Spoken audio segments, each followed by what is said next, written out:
Public का बना के मित्रों, पब्लिक का बना के बावड़ी बुच्ची, बाबा जी पहन रहे चश्मा गुच्ची। गुच्ची का नाम भी नहीं सुना होगा आपने, देखना तो दूर की बात है, लेकिन बाबा जी गुच्ची का चश्मा पहन के और नॉर्थ फेस की जैकेट पहन के ऑस्ट्रेलिया में समंदर में मज़े मार रहे हैं। और पर्ची वाले इन बाबा जी के बचाव में आधी रात को हमारे देश की एक बहुत बड़ी जबान खर्ची करने वाली, पर्ची वाले के बचाव में जबान खर्ची वाली एंकर आधी रात को क्यों आ गई, वो सब आपको बताऊंगा, वो सारे राज बताऊंगा उस एंकर के भी। लेकिन उससे पहले आपको एक फ्लैशबैक दिखाता हूँ। फ्लैशबैक में एक कहानी सुनाता हूँ। एक पंडित जी थे, पंडित जी का एक बालक था। बालक का पढ़ाई लिखाई में बिल्कुल भी मन नहीं लगता था, बहुत कमज़ोर था और कोई और टैलेंट भी नहीं था। जैसे किसी बच्चे में संगीत का टैलेंट होता है, पेंटिंग का टैलेंट होता है या स्पोर्ट्स का होता है बच्चों में ऐसा टैलेंट, लेकिन उस बालक में, पंडित जी के उस बालक में कोई भी टैलेंट नहीं था। पढ़ाई लिखाई में बिल्कुल मन नहीं लगता था, आवारागर्दी करता था। तो बेचारे पंडित जी बहुत परेशान रहते थे, मेरे इस बच्चे का क्या होगा, कि अगर मैं इसको पढ़ाई लिखाई करवा भी दूँ, वैसे तो इसको पढ़ना लिखना आता नहीं है, मन लगता नहीं है, लेकिन अगर मैं करवा भी दूँ तो 20-25 साल तो पढ़ाई लिखाई में लग जाएंगे, और उसके बाद कॉम्पिटिटिव एग्जाम्स की तैयारी में 2 साल 4 साल, और उसके बाद भी नौकरी का कोई भरोसा नहीं है, क्योंकि अकल इसमें है नहीं कि कोई एग्जाम पास कर लेगा, एग्जाम पास करके नौकरी लग जाए। भाई जब अच्छे खासे टैलेंट वाले और पढ़े लिखो जिनका पढ़ाई लिखाई में मन लगता है, उनको ही नौकरी नहीं मिल पाती, तो मेरे इस निठल्ले को नौकरी कैसे मिल जाएगी। तो पंडित जी बड़े परेशान रहते थे कि मेरे पास पैसा भी नहीं है कि इसका कोई बिजनेस शुरू करवा दूँ या इसकी कोई दुकान डलवा दूँ, कोई दुकान लगवा दूँ। तभी एक जानकार ने उन्हें आइडिया दिया कि एक दुकान है, एक ऐसी दुकान है जिसमें इन्वेस्टमेंट कुछ भी नहीं है, कोई खास पैसा नहीं लगाना और मुनाफा ही मुनाफा है, मुनाफा ही। तो पंडित जी हैरान हो गए, ऐसी कौन सी दुकान है भाई जिसमें खर्चा कुछ भी नहीं है और कमाई कमाई है। तो उस जानकार ने बोला, धर्म की दुकान, धर्म की दुकान खुलवा दो, इससे और कुछ नहीं हो पाएगा, इसकी धर्म की दुकान खुलवा दो, पैसा ही पैसा, पैसा ही पैसा, रिटर्न ही रिटर्न, और देश के बड़े बड़े एंकर मार्केटिंग करने आ जाएंगे, नेता भी मार्केटिंग करने आ जाएंगे, आप दुकान खुलवाओ तो सही। और पंडित जी ने ऐसा ही किया, उसकी दुकान खुलवा दी, और देखते ही देखते 6-7 साल में वो दुकान बड़ा शोरूम बन गई, और बड़े शोरूम से बड़ा मॉल बन गई, लुल्लू मॉल से भी बड़ा, क्योंकि लुल्लू बनने वाली पब्लिक है ना, बावड़ी बुच्ची पब्लिक बैठी है ना, जो इसको गुच्ची पहनाती है, प्राइवेट जेट से उड़ाती है, और ये समंदर में याट चलवाती है। वही भोली भाली जनता जो बेचारी कभी सपने में भी नहीं देख सकती कि याट क्या होती है या गुच्ची का चश्मा कैसा होता है, ऑस्ट्रेलिया कहाँ है, सिडनी कहाँ है, समंदर कहाँ है, जिसको बेचारी को कभी सपने में भी नहीं दिख सकता। और वो ये वाली हमारी एंकर, ये पर्ची वाले बाबा की जबान खर्ची वाली एंकर आधी रात को क्यों आई बाबा के सपोर्ट में और क्या बोली थी, वो तो मैं आपको बताऊंगा। भाई देखो, मैं क्रोनोलॉजी के हिसाब से चलता हूँ, मैं शाह जी को बहुत मानता हूँ, तो मैं आपको क्रोनोलॉजी के हिसाब से बताऊंगा, क्रोनोलॉजी के हिसाब से। उससे पहले आपको बताता हूँ कि ये नफरत और अंधविश्वास फैलाने वाला पाखंडी जिस वक्त ऑस्ट्रेलिया में ये सारे मज़े मार रहा है, उस वक्त हमारा देश अहमदाबाद विमान हादसे के शोक में डूबा हुआ है। इसीलिए लोग इससे पूछ रहे हैं कि अब कहाँ गई तुम्हारी पर्ची, अहमदाबाद के विमान हादसे पे कोई पर्ची क्यों नहीं निकाली, पहले से क्यों नहीं बताया कि ऐसा हादसा हो सकता है।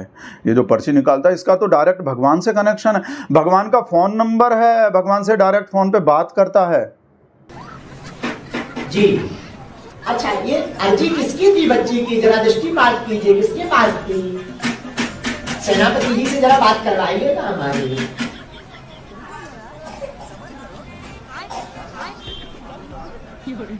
शाबाश बेटा। हाँ, प्रणाम करता हूँ श्री चरणों में, दास का सीताराम। ये ज्योति बच्ची आई हुई है आपके श्री चरणों में, ये पास होने की अर्जी लगी थी, आपकी कृपा से ये पास हो गई है बच्ची। आगे का मार्ग और कृपा कर दे मेरे बप्पा के आदेश अनुसार। जी ठीक है, हाँ ठीक है। वैसे आपने अंदाज देखा इस पर्ची वाले पाखंडी का, मानो सामने बैठी पब्लिक को बावड़ी बुच्ची समझता है सच्ची में, इसीलिए तो गुच्ची लगा रहा है। रावण का भी नंबर है, भगवान का ही नंबर नहीं है, सिर्फ राम का भी और रावण का भी, दोनों तरफ हाथ रखता है।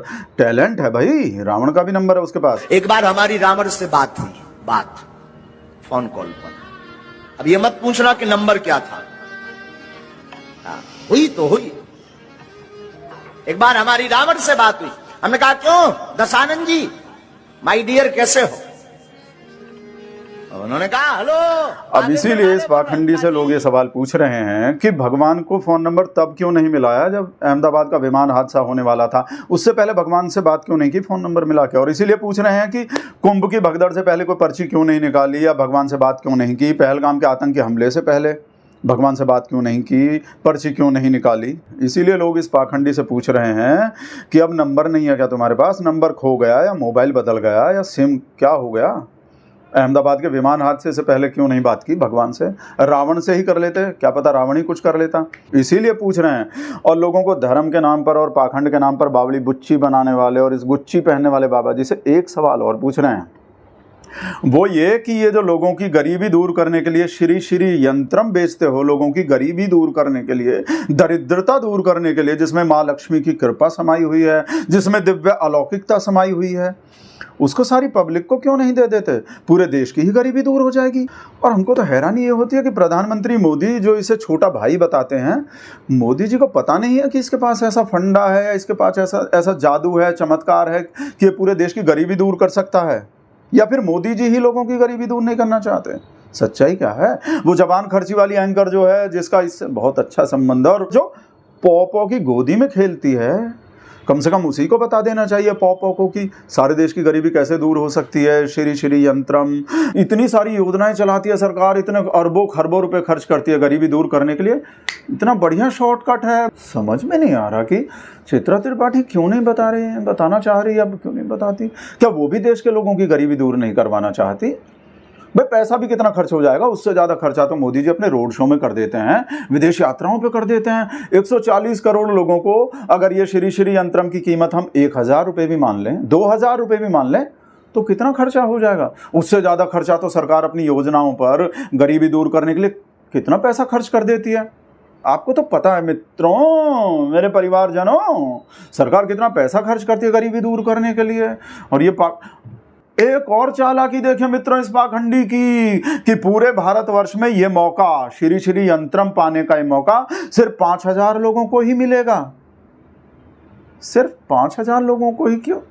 कच्चे माल की कमी है क्या जिससे श्री श्री यंत्रम बनाया जाता, या ये सिर्फ 5000 लोगों की ही गरीबी दूर करना चाहता, या लोगों को वही बना रहा है गुच्ची पहन के बावली बुच्ची, जिससे लोगों को लगे कि सिर्फ 5000 ही श्री श्री यंत्रम है, जल्दी से ले लो, जल्दी रजिस्ट्रेशन करवाओ। और ये भी लिख रखा है कि भाई ठगों से सावधान रहें। अपने आप से नहीं बोल रहा है कि मुझसे सावधान रहें, ठगों से सावधान रहें। हमारी कोई और शाखा नहीं है, हमारी एक ही शाखा है, बावली बनाने के गुच्ची पहन के, साफ लिख रखा है, जल्दी से रजिस्ट्रेशन करवाओ। अब आते हैं असली वाली बात पर, जिसका इंतजार आप इतनी देर से कर रहे हैं। पर्ची वाले इस बाबा की जबान खर्ची वाली एंकर जो है, वो आधी रात को, रात के 1:45 बजे बाबा के बचाव में क्यों आई, अब आपको वो बताता हूं। जो महंगाई पर, बेरोजगारी पर, गरीबी पर, अशिक्षा पर, किसी भी और मुद्दे पर दिन के 1:45 बजे भी ट्वीट नहीं करती, नहीं करेगी, वो एक इस पाखंडी के बचाव में रात के 1:45 बजे भी अपने आप को, चित्रा त्रिपाठी का जिससे कोई लेना नहीं देना नहीं, ना वो चित्रा त्रिपाठी को कुछ बोल रहा था, कुछ भी नहीं, कुछ भी। रोशन राय नाम के इस बंदे ने एक्स पर एक पोस्ट लिखी जिसमें उसने इस पाखंडी के पाखंड को उजागर करते हुए लिखा कि देश का विकास तो घंटा हुआ है, लेकिन इस आदमी का विकास हो गया। बस फिर क्या था, इतना सुनना था चित्रा त्रिपाठी का, वो तो एकदम बचाव में, पर्ची वाले के बचाव में अपनी जबान खर्ची करने आ गई। अंधेरी रातों में सुनसान, अंधेरी रात में ऐसा ट्वीट कर दिया। और देखिए लिखा क्या है, उस पाखंडी के बचाव में क्या लिख रही हैं कि अगर बागेश्वर बाबा रूहबिका मुंह में लेकर चम्मच, चांदी का चम्मच लेकर पैदा होते और अगर बड़े घर के होते, बड़े बाप की संतान होते, तो उन्हें इन सब बातों का सामना नहीं करना पड़ता।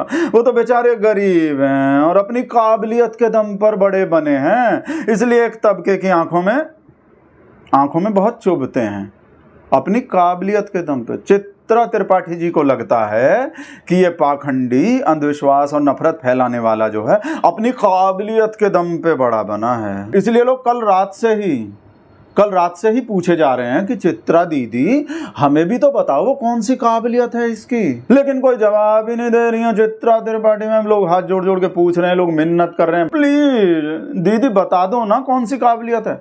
लेकिन दीदी तो बता ही नहीं रही, दीदी डर गई शायद, पता नहीं।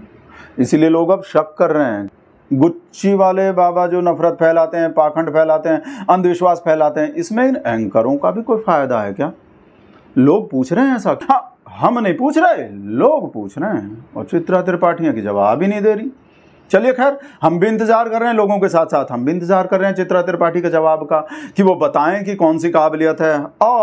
हाँ, एक काबिलियत तो हो सकती है भाई, हो सकता है सच बोल रही हो, पाखंड फैलाने की काबिलियत तो है, नफरत फैलाने की काबिलियत तो है, अंधविश्वास फैलाने की काबिलियत तो है ये पर्ची वाले बाबा में।